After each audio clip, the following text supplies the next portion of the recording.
Bonjour et bienvenue sur la deuxième partie de ma vidéo sur mon grand test de la Kaiwu Tycoon. Alors dans la première vidéo, on avait un petit peu découvert les caractéristiques, fait le montage, l'unboxing et tout ça. Et ben dans cette deuxième vidéo, je me suis attelé à faire quelques tests, à utiliser plusieurs slicers. C'est ce que je vous propose de découvrir après le générique et vous découvrirez à la fin ma conclusion sur cette machine. Et notamment ma question qui était ma question initiale dans la première vidéo, est-ce que cette machine vaut encore la peine maintenant en 2023? Je rappelle que la machine m'avait été envoyée par Kaiwu France pour pouvoir faire cette vidéo et répondre à cette question. C'est donc une vidéo sponsorisée. Toutefois, j'applique ma méthodologie qui est principalement de montrer, de vous laisser tirer vos propres conclusions et moi je vous donne simplement mon avis sur les choses qui me concernent à moi. Allez, on regarde tout ça après le générique.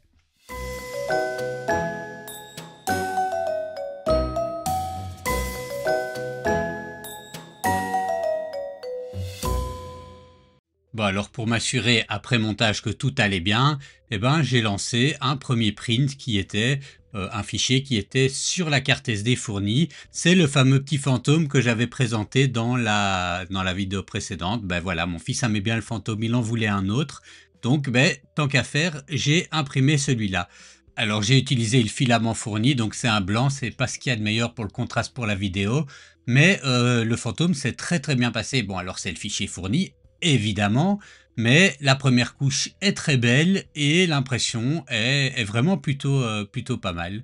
Donc premier test réussi, on va maintenant passer sous Cura. Alors on va commencer par regarder le contenu de la carte SD avant de passer au test à proprement parler. La carte SD ici, comme vous voyez, elle est composée de différents répertoires, c'est relativement bien classé. Alors ici on a les G-codes des fichiers test. Alors premièrement on a donc les manuels d'utilisateurs. Ici celui-ci en chinois et en anglais. Alors on a donc ce manuel et on a une version traduite du manuel. Alors voilà ici. Donc et ça je suppose que c'est Tycoon France qui a traduit le manuel. C'est quand même assez rare, alors ça rejoint un petit peu le côté vous êtes francophone, vous ne maîtrisez pas beaucoup l'anglais et vous voulez avoir un service disponible de manière locale, c'est une machine qu'il faut probablement considérer. C'est là où une de ses grandes sœurs.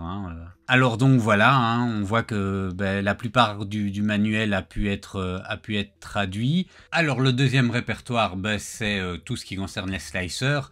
Et donc on voit ici, on a Cura Kaiwu. Et donc ici, c'est la version 5.1.1 de Cura Win64. Bon, moi je suis sous Mac, donc je vais utiliser plutôt ma version de Cura.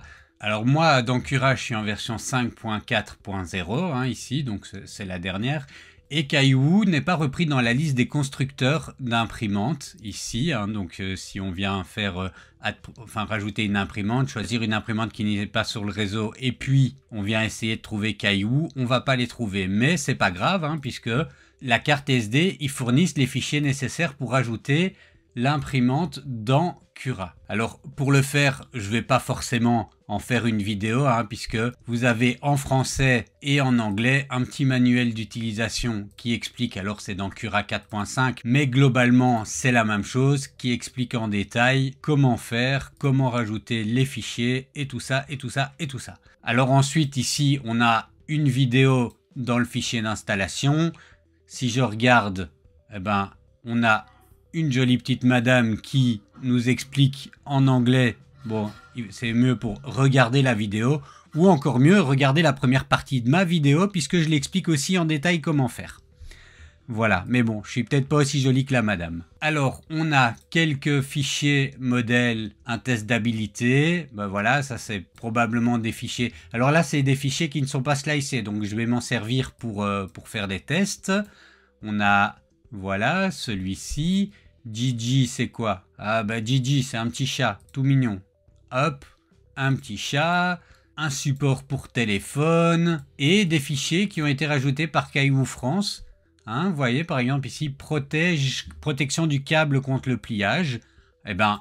Ok, on va l'imprimer, on va tester ça. Et alors ici, comment on appelle ça? Des broles à crayon, quoi. Voilà. Une vis, un bateau... Voilà, un petit benchy. Et voilà. Alors, on a un petit descriptif pour la connexion en Wi-Fi, mais c'est pas bien sorcier, hein, voilà, alors ici, ils expliquent comment configurer Cura avec le plugin Wi-Fi. Donc ça, ça je vais tester également quand on regardera dans Cura. Et alors, les différents firmware. Voilà, ça c'est pour le contenu de la clé USB. Maintenant, passons dans Cura. Bon, alors voilà, j'ai rajouté, comme indiqué dans le manuel, ma Kaiwu Tycoon. Alors pour faire le test comme elle le propose, on va aller prendre un des fichiers qu'il y a sur leur carte SD et on va prendre justement la protection du câble contre le pliage. On va l'imprimer dans l'autre sens. Alors j'utilise pas souvent Cura, ou en tout cas ça fait un bon moment. Donc hop, voilà. Vous m'excuserez si j'ai des petites hésitations, mais on va faire comme ça. Et on va mettre des petits supports type arbre pour l'intérieur. Alors au niveau des profils d'impression, bon je vais mettre en mode personnalisé. On va prendre le profil Kaiwu France. Et je vais toucher à rien du profil, sauf ici, générer des supports. Et normalement, je veux choisir le type de support, donc structure de support, voilà. Et donc je vais mettre un support arborescence. Au niveau de l'adhérence sur le plateau, on va juste mettre une jupe, voilà, elle est mise de base. Et alors, je n'aime tellement pas Cura. Je vais choisir, donc je vais régler la température du PLA que je vais utiliser. Donc 205, mais pas pour la couche initiale. Voilà, température d'impression de la couche initiale, je vais mettre 210. Et au niveau de la vitesse, je touche à rien, c'est réglé à 60 mm/s et je touche à rien d'autre. Et on va voir déjà le temps qui me dit 1h54 minutes, 10 grammes, c'est très bien. Donc je vais l'imprimer en PLA, hein. Et je vais l'enregistrer sur le disque et l'imprimer depuis la carte SD. Pour la seconde impression, ce que je ferais, c'est connecter, en tout cas tester de connecter l'imprimante par le Wi-Fi, à Cura par le Wi-Fi, et voir comment ça fonctionne comme ça. Alors voilà, ça c'est bien imprimé. Il y a un petit peu de stringing là, alors c'est peut-être les températures du filament, mais bon, on va essayer d'optimiser un petit peu ça. Et d'ailleurs le stringing, il est sur les supports, hein, donc c'est vraiment, à mon avis, au niveau du profil dans Cura. Voilà, mais sinon, la pièce c'est bien imprimée. D'ailleurs voilà, une petite vue, une fois les supports retirés, donc c'est plutôt propre, hein. Alors pour pouvoir utiliser la Kaiwu avec la connexion Wi-Fi depuis Cura, donc pour pouvoir simplement lancer le slice depuis Cura directement et que ça démarre sur l'imprimante, c'est pas très compliqué. Il suffit d'aller dans le marketplace ici de Cura et de venir chercher MKS et installer ce MKS Wi-Fi plugin. On l'installe, on redémarre Cura. Et maintenant, si on vient dans les paramètres des imprimantes, donc on vient cliquer ici sur le nom de l'imprimante et gérer les imprimantes. On vient sur les imprimantes, sur la ligne de Kaiwu Tycoon, et on vient cliquer ici sur MKS Wi-Fi Plugin. On active le plugin ici, on clique sur Wi-Fi Support, on appuie sur Add, et là, on va venir mettre l'adresse IP que l'on va retrouver sur la machine. Alors je vous montre tout de suite où est-ce qu'on la retrouve. Alors vous voyez, hein, donc là sur l'imprimante, c'est vraiment pas très compliqué. Sur l'interface, on a l'adresse IP qui est indiquée en dessous. Si jamais c'est pas le cas, vous devez cliquer sur la petite roue crantée et appuyer dans le menu Wi-Fi pour connecter la machine au Wi-Fi. Et alors vous pourrez retrouver l'adresse IP de la machine directement comme ça sur l'écran principal. Alors une fois que c'est fait, on vient taper l'adresse IP ici. Voilà, on fait OK, on clique sur la ligne avec l'adresse IP et on fait Connect. Et ici vous voyez que mon imprimante est correctement connectée. Alors maintenant on va tester une impression avec cette connexion. Donc pour ça, je suis allé chercher un fichier sur STLFlix. C'est un fichier pour porter une bouteille en forme de panda. Ça me permettra aussi au passage de tester un plus gros format, hein, plutôt que plein de petits tests, et voir ce qu'il donne de tout ça. Alors je garde les paramètres par défaut qui sont dans le profil, hein, qu'on avait retrouvé fourni par Kaiwu France sur la carte SD, et je vais voir ce que ça donne. Alors voilà, hein, donc je l'ai slicé, il me dit 2 jours et 9 heures, donc c'est un gros fichier, hein, 426 grammes à 60 mm/s. Alors, elle est pas sous Clipper, hein, on va la tester déjà à cette vitesse-là. Et donc, je vois maintenant que j'ai ici une petite case Print over Caillou. Eh ben, je vais cliquer dessus. Et comme vous pouvez le voir, eh ben, il a bien démarré l'impression. Alors là, il a fait la jupe et il va commencer à imprimer le modèle. J'en profite également pour vous faire écouter le bruit en fonctionnement de l'imprimante. Eh ben, c'est pas excessif, mais comme dans beaucoup de ces imprimantes, c'est le ventilateur de la haute end qui pêche un peu.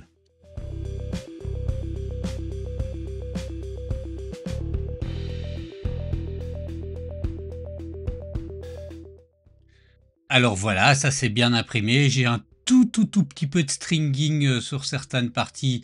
Là, je dois voir si c'est le profil ou les températures d'impression. Mais par contre, vous voyez, ça c'est le problème qu'on a souvent avec les verres polycarbonate, hein. J'ai du mal à le retirer, hein. Pourtant, il a un peu refroidi. Alors, je vais devoir y aller avec une petite spatule.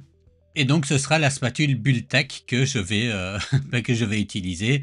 Alors voilà, ça fonctionne bien cette spatule.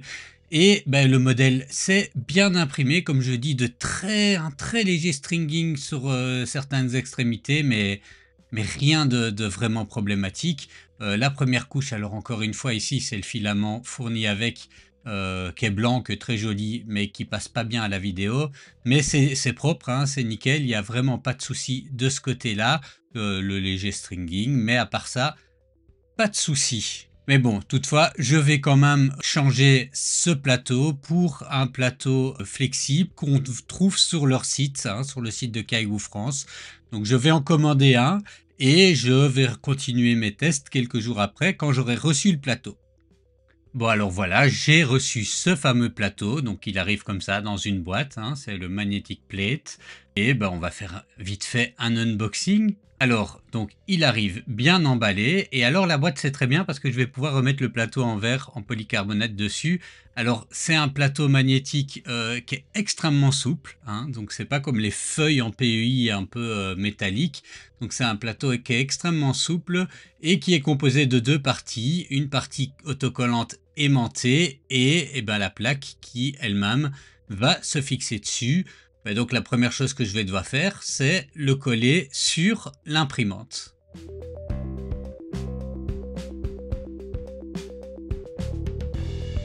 Alors voilà, maintenant que la plaque est collée, eh ben, on va refaire un petit nivellement du plateau. Alors pour ça, je rappelle, on clique sur la petite barre avec les valeurs XY, la touche nivellement du lit, et il est parti.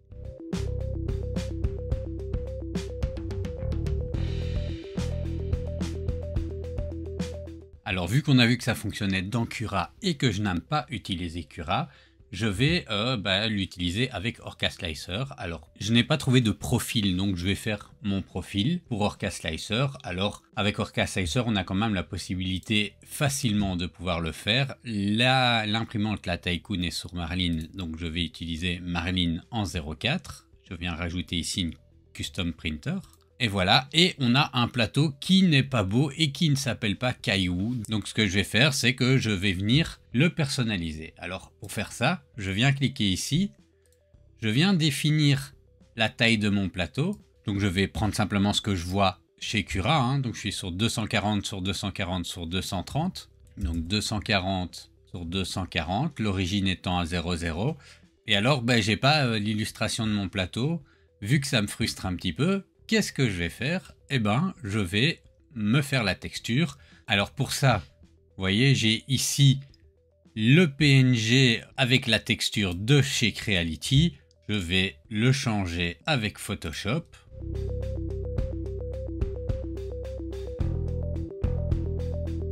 Voilà. Et maintenant, on a notre plaque Caillou 3D. Et je sais que si je suis dessus, que je suis sur ma bonne imprimante. Si je viens mettre ici la Creality, vous voyez, j'ai le panneau Creality qui apparaît.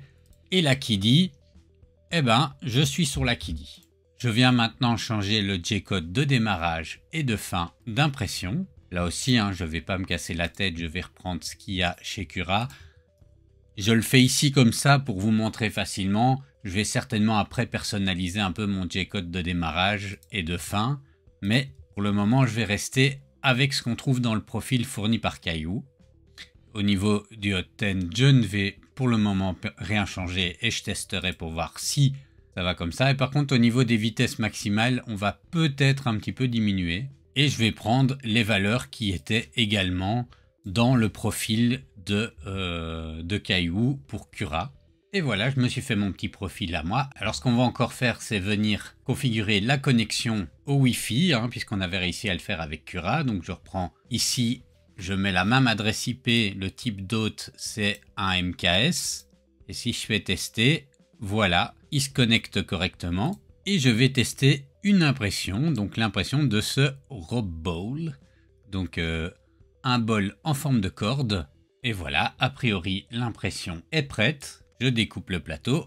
Alors voilà, il me dit en 0,15, une petite journée d'impression, 24 heures. Eh ben, lançons l'impression. Et vous voyez maintenant, comme j'ai connecté avec le plugin MKS, eh ben, je peux l'uploader ou faire un upload and print directement.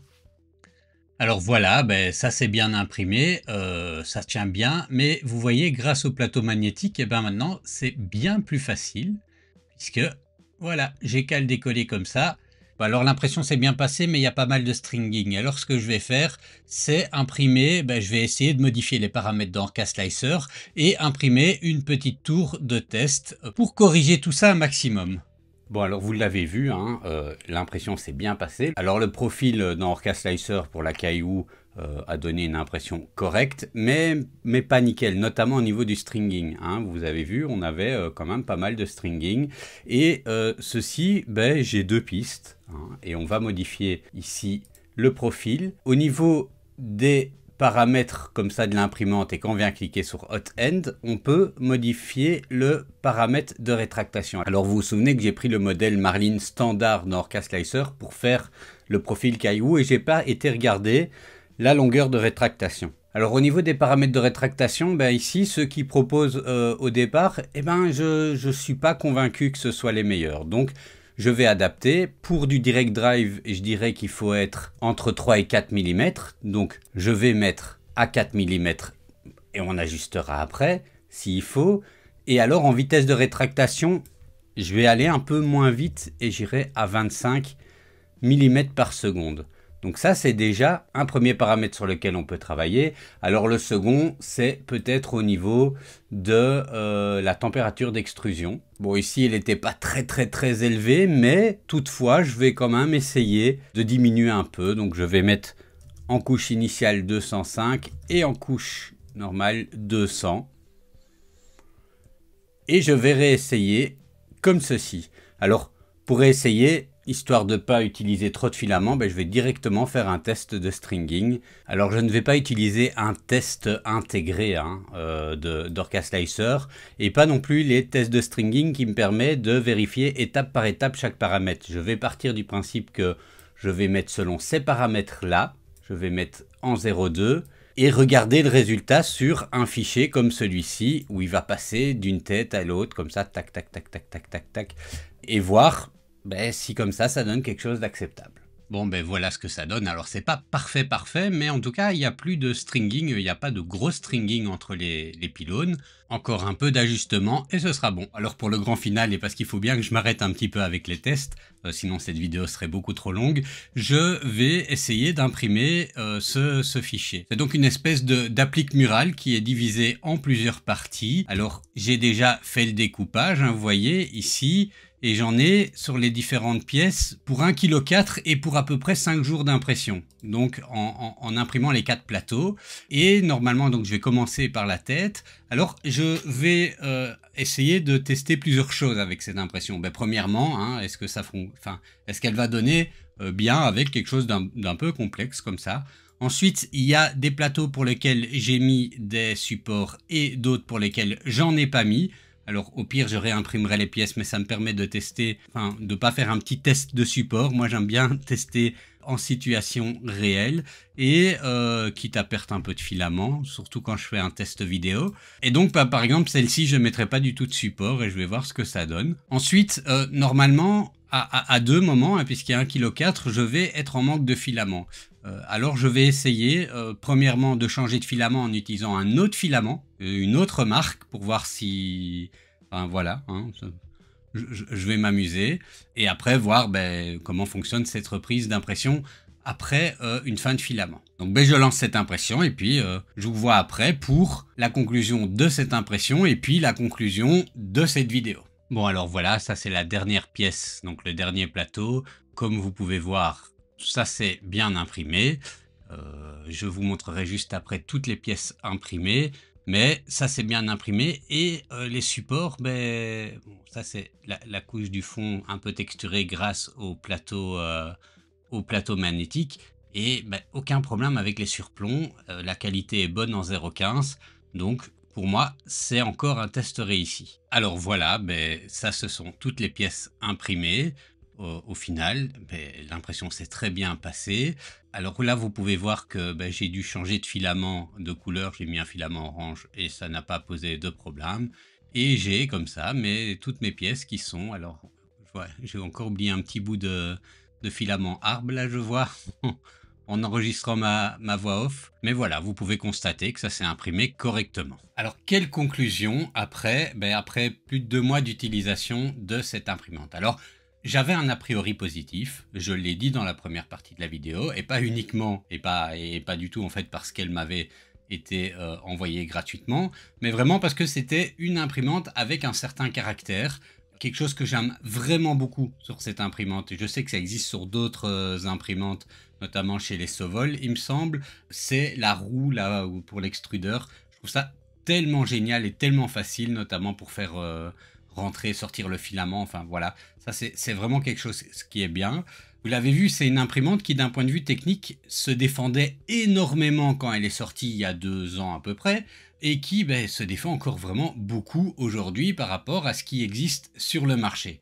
Les rails linéaires, c'est très positif, et d'autant plus que ça ouvre des perspectives intéressantes.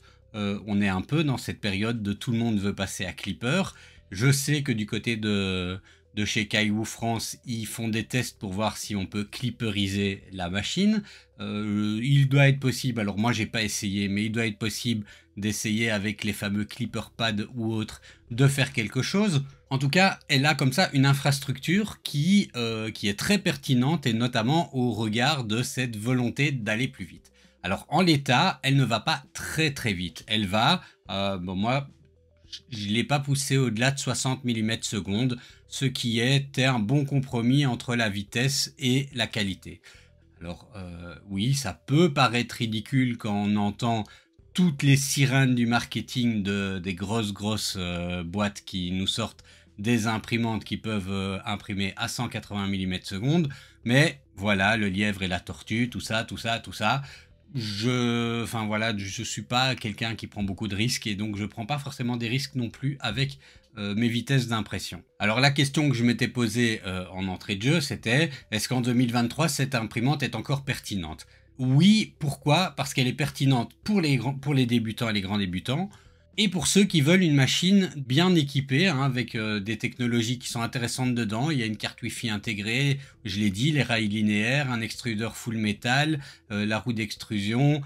Voilà, on a une série de caractéristiques qui la rendent intéressante pour les bricoleurs aussi. Ceux qui ont envie d'essayer de la pousser un peu plus, et j'ai cité Clipper juste avant, ça en fait vraiment un public de choix.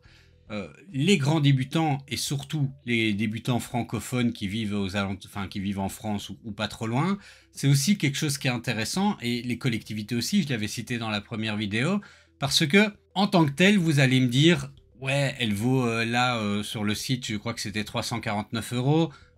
J'ai une Sovol S60 Plus pour ce prix-là, et c'est vrai, je pourrais pas dire le contraire, mais avec la Sovol, vous n'aurez pas le service après-vente de Caillou France. Les petits trucs qui vont vous aider et à comprendre en français, enfin voilà. Et ça, je pense que dans le prix de l'imprimante, il faut leur laisser. Alors oui, ça fait très publicité commerciale, mais je pense que c'est vrai, il faut le dire. La machine vaut peut-être un peu plus cher que certaines machines techniquement similaires, voire peut-être un petit peu supérieures sur certains points similaires qu'on va trouver maintenant, mais vous n'aurez pas de vrai soutien en cas de problème. Vous devrez compter sur vous-même et sur la communauté, alors qu'ici, si ça vous dérange pas de dépenser 50 € de plus pour avoir un service et de la qualité, J'ai parlé avec pas mal de gens qui sont vraiment contents de Caillou. Et je parle de Caillou France, hein. Je parle pas de Caillou International. J'ai pas de contact avec eux, je sais pas trop comment ils gèrent leur SAV. Mais Caillou France, on l'a vu sur la carte SD, ils ont pris le souci de traduire les choses. Je sais que si vous les contactez, ils vous aideront sans problème. Ils continuent de travailler sur cette machine, hein. Je vous ai dit qu'ils travaillent toujours pour essayer de la faire passer sous Clipper. Enfin, voilà. Je connais pas personnellement le gérant de la société. Je sais qu'il s'appelle Christophe, on a échangé un petit peu. Il m'a proposé d'essayer la machine. Et c'est quelqu'un qui m'a l'air vraiment d'être consciencieux. Donc, ma conclusion, ben, ce sera celle-là. Vous voulez une machine pour laquelle vous avez un magasin physique en France qui est tout à fait valable encore maintenant, qui techniquement n'est pas dépassé, qui a une taille un peu restreinte, mais là encore, si on parle de grands débutants, ou si on parle de bricoleurs qui veulent la faire pousser très vite en vitesse, eh ben c'est plutôt un atout d'avoir une taille restreinte. Parce que le grand débutant, gérer une grande taille avec tous les problèmes à partir du moment où on monte en Z et tout ça, c'est pas forcément à la portée de tous. Et ben, pour le bricoleur, la pousser à mort, eh ben, il vaut mieux aussi avoir une machine qui est relativement modeste en termes de taille d'impression. Toutefois, si vous voulez quand même plus grand, je sais qu'ils ont une grande sœur, celle-là je ne l'ai pas testée, mais vous trouverez sur le site la grande sœur. Alors, elle n'est pas exempte de défauts non plus. Et donc, c'est bien quand même de souligner les défauts. Premièrement, j'ai eu un tout petit souci, alors c'est gadget, mais au niveau du lecteur de carte, il y a un tout petit espace d'1 millimètre entre la coque en métal, c'est sur la partie jaune, et le lecteur de carte. Et un peu distrait, j'ai poussé, la carte est tombée entre, entre le trou du lecteur de carte et le trou du carénage. Et donc ça, c'est un petit défaut de conception que je trouve un peu bête. Alors autre chose, et là c'est peut-être un message pour Caillou, c'est que le plateau en verre c'était bien, ou je sais pas si ça a tout, si c'était bien, mais en tout cas on est maintenant au plateau PEI la plupart du temps, au plateau magnétique, et moi j'ai dû en acheter un. Alors je l'ai acheté, hein, il m'a pas été envoyé par Caillou. J'ai acheté le plateau magnétique à part, il fonctionne très bien. Hein, j'ai rien à dire, j'ai juste à faire un petit nivellement, il fonctionne très très bien, mais pour moi c'est un indispensable. Et le petit message à Caillou, c'est mettez-les systématiquement avec vos machines, vous allez gagner de la valeur ajoutée et peut-être diminuer la différence par rapport à vos concurrents. Voilà, ça c'est peut-être le message que je peux donner, parce que pour moi, s'il y a vraiment un truc qui est nécessaire, c'est le plateau magnétique. Le plateau en verre, voilà, avec les petits clips, c'est dur à décoller quand c'est encore un peu à chaud ou même un peu tiède. La surface est lisse, hein, et encore il est un peu texturé ici, donc on n'a même pas une surface entièrement lisse, sauf peut-être si on retourne le plateau, mais j'ai pas essayé. Donc voilà. Alors en cherchant vraiment bien au niveau des défauts, mais c'est assez commun à beaucoup d'imprimantes en fait, c'est qu'elle est un peu bruyante en fonctionnement. Et un peu. Moi je travaille dans un atelier, donc je m'en fiche complètement. Peut-être que si vous l'avez à la maison, c'est un peu bruyant. Après, si vous visez une Bambu Lab qui va coûter beaucoup plus cher, c'est énormément plus bruyant, une Bambu Lab. À côté, il n'y a pas photo. Mais ça, c'est vraiment si je devais chercher des noises. Et bon, et après, le dernier petit inconvénient, mais je l'ai déjà plus ou moins cité, c'est son positionnement tarifaire qui n'a peut-être pas beaucoup évolué sur 2 ans et demi, et qui commence à devenir un peu compliqué si on pense pas au service. Hein. Je reviens encore là-dessus, j'insiste. Pour le reste, oui, moi je la conseillerais aux débutants et aux grands débutants qui n'ont pas envie de se casser la tête, qui veulent une machine qui est assez facile à prendre en main. Ah si, je reviens sur un défaut parce que pour moi, c'est quand même le défaut le plus important.